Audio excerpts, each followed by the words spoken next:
Hello and welcome back to the Nasty Metal Productions channel here at YouTube, and welcome to another Album of the Week video.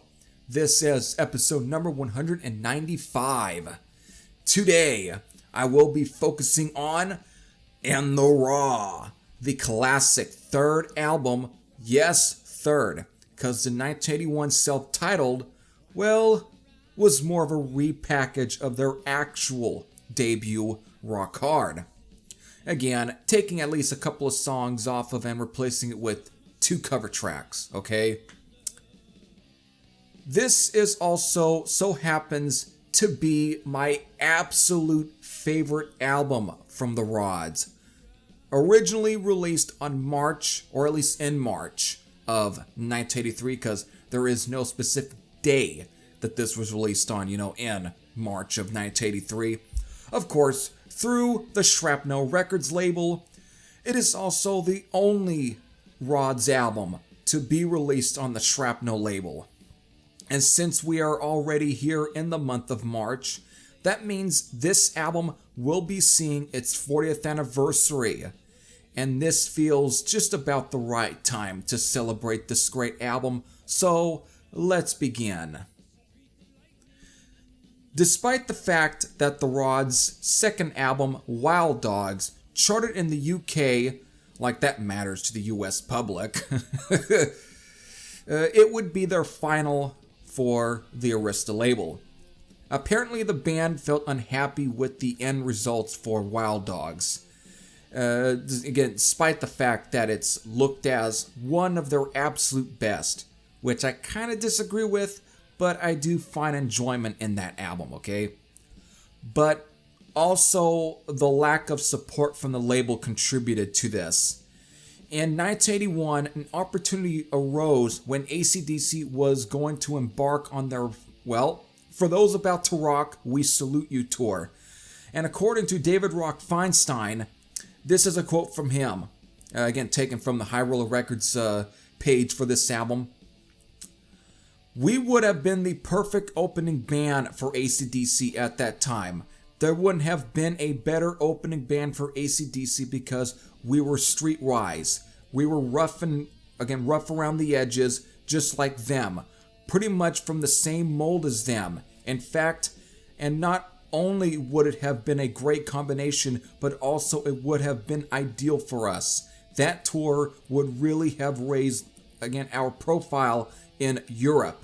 So again, that's quotes from David Rock Feinstein. However, Carl Kennedy, the drummer of the Rods, also chimed in on this as well, and this is what he states. "But when our label Arista, not Arista UK because I can't say anything bad about them, but Arista in the States, again the US, said no to putting up the money for the tour support. I really wanted to borrow money for the band to go. I felt really strongly about it as we all did. That would have been a huge, huge thing for us, to go back through Europe, opening for AC/DC while the iron was still hot. But it didn't happen. Arista US nixed the idea, and that was that. You really need to have a label that fits, and you need to have somebody in your camp who's going to bat for you. And you need somebody at that label who can actually make certain things happen. Radio, distribution, and promotion, and so on. If you don't have that, it'll be tough. Mike Bone, our A&R guy, was good, but he was just one guy. It was his baby, but Arista in the States weren't going to open on purse strings just for him. It was like, okay, you can have a little, but it wasn't enough." It didn't make things better here for the band when the original idea for the Wild Dogs album was to be originally produced by Carl Kennedy himself, which could explain why Carl would eventually branch off into producing some of the most respected metal albums from some of the most, well-respected bands within metal. Anthrax, Overkill, and Possessed, and so on, okay? So, to make a long story short, this resulted in the Rods leaving Arista all entirely. I do recommend going to this band's page on High Roller Records website, again, who has done a great reissue of this album on vinyl, though I don't own it, but I know that it probably sounds pretty good to begin with, even though I actually own an original Shrapnel pressing. Again, only for right now, which is where I got the quotes from.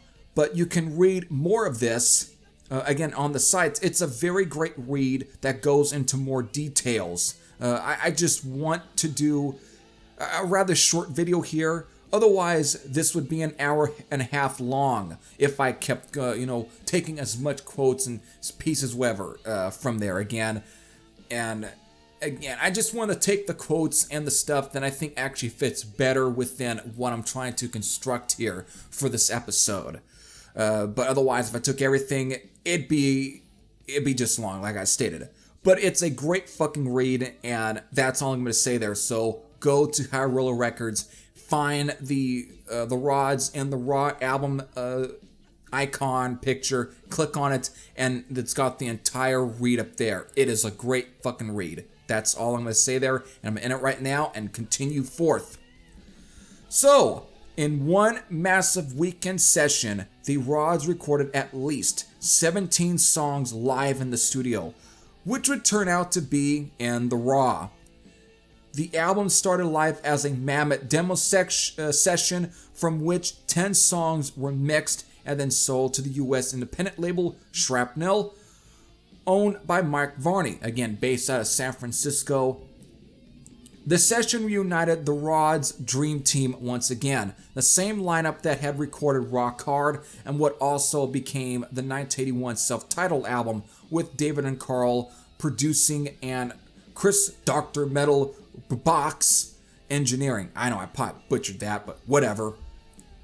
Now, according to Carl Kennedy here on some of the, at least the, what they went into, the mindset where they went into recording in the Raw, he states as this: we came back to the same guerrilla warfare team that we started with, just us going in and doing what we did best. So then, thus, the album being unleashed in March of 1983. So with 10 tracks, it clocks in at least at the length of 39 minutes and 20 seconds. So these 10 tracks are beginning with Hurricane, Can't Get Enough of the Fun, Witch's Brew, Go for Broke, Hot Love, Hot City, Street Fighter, Evil Woman, Hold On For Your Life, and then finally ending with Another Night on the Town. So there you go. There's your 10 tracks.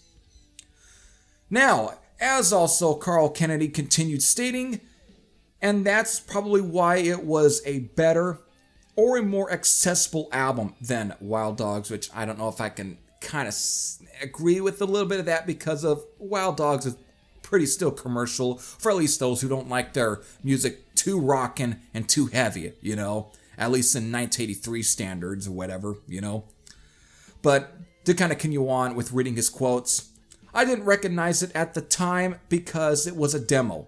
I didn't realize at the time that it was as good a representation of the band that you can get back then, and it has stood the test of time, so I look at it a little bit differently now. I used to regard it as we should have been in the studio with a really good producer doing that album, but fans really like that, and I now agree with them. And you know what? He's absolutely correct. Normally that's a quote, you tend to use to end off a review, but in this case, I felt best to put it on top of what I'm going to say here, because it works better as my lead-in. And here is my lead-in. This album is truly the best, truly best represents the attitude of the Rods. This album, from the opener Hurricane all the way down to Another Night on the Town, it explodes as a pack of dynamite. Plenty of ruckus rockers that are packed with grooves, capped out with plenty of hooks that makes these songs memorable. Just also take a listen to Can't Get Enough of the Fun, which is ridiculously catchy ass hard rocker. And of course you got Hold On For Your Life, is a classic sounding Rod song. Of course Hot Love, not the most inspiring title, still is a relentless fret burner. in the vein of like Wings of Fire, that was featured on Shrapnel's US Metal Volume 2 compilation, which was recorded as part of the Wild Dogs sessions. Then there is Hot City, another not so inspiring song title, but whatever, which is the only song on the album to have Carl Kennedy sing. It's a badass heavy song with a climactic ending. Again, just a great banger when it really hits. It just gets fast and it's so great. Speaking of other members here handling vocal duties, Evil Woman, not a cover, has bass player Gary Bordenaro singing.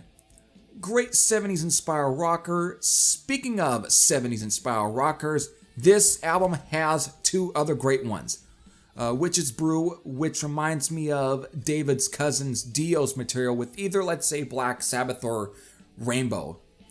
Then there is Another Night on the Town, which obviously takes plenty of influence from Ritchie Blackmore's iconic guitar riff to Man on the Silver Mountain, which again some have stated it's, let's say, a rip-off, or he's just copying it. I take it as a tribute, a homage, and just paying respects to his cousin's band that he was originally in, and of course to what still is one of the most iconic and most influential and one of the greatest guitar players ever lived, Ritchie Blackmore. This album is just jam-packed with badass songs. It's just so good. Wild Dogs saw a band that was kind of forced into making an album that would hope to get them as much radio play. On the other hand, In the Raw captures them on their most unchained. No frills, no bullshit, just three guys in a room with their instruments and recording gear to get them on analog tape. It sounds live, which is why the end result is so great. If this album had been professionally recorded and produced, I don't think the result would have been as organic. The way this album was handled, I think, did a great job for it. It worked, and that's why it feels elevated. Again, just because an album would have clean or more accessible production that sounds bright and everything, and crystal clear and too polished, I think would take away the charm. I think the music that is contained on In the Rods away. It would take it away, and I think would kind of just make it sound like any other album that was released in 1983. Let's say your Van Halen record. However, the fact that this has this kind of raw production and sounds like it was recorded, kind of live in a way, I think actually gives the album its charm. And I think the title of the album, is a perfect fit. This is a raw album, and they wanted it raw. And I think that's why it just turned out the way that it is, and that's why it exudes and bleeds so much of this. And that's why I love this album, and why I consider it to be my absolute favorite Rods album. So, there you go. So there it is. Happy 40th anniversary to In the Raw. If you were one of those had spent decades listening to this, you can post your thoughts, whether they be positive or negative, in the comment section below. But if you have never checked this album out and are curious, do so. If you want to buy it, it's been reissued on CD plenty of times, already with Rock Candy doing one in 2020, possibly maybe 2021, but I know High Roller Records have just reissued it on vinyl, at least about a year ago. Probably 2021 as well. If you have yourself a record player, again, hopefully High Roller Records has some copies left. Again, it shouldn't be that difficult to find though, especially an original, because you probably can find it on Discogs for at least 20 or 30 bucks at least. That would be the original. Again, the last I got my copy of the album, again, an original Shrapnel off of Amazon, and I think it was about 17 bucks at least. Again, it's not the most expensive record in the world, whatever, you can at least easily get it, and it's not going to cost you an arm and a leg. Not like the most private press metal records that go for like almost hundreds and thousands of dollars, whatever. It's not like your fucking Street Child record or whatever that costs almost back the 500, 600 bucks, whatever. Or sometimes you might find some idiot selling it for $1,000, and you're not gonna get that with the Rods and the Raw album. For an original Shrapnel, it should at least cost you no much than like maybe 20 or 25 bucks at least, maybe 30. That's where I'm at. So it shouldn't be that difficult. So there we go.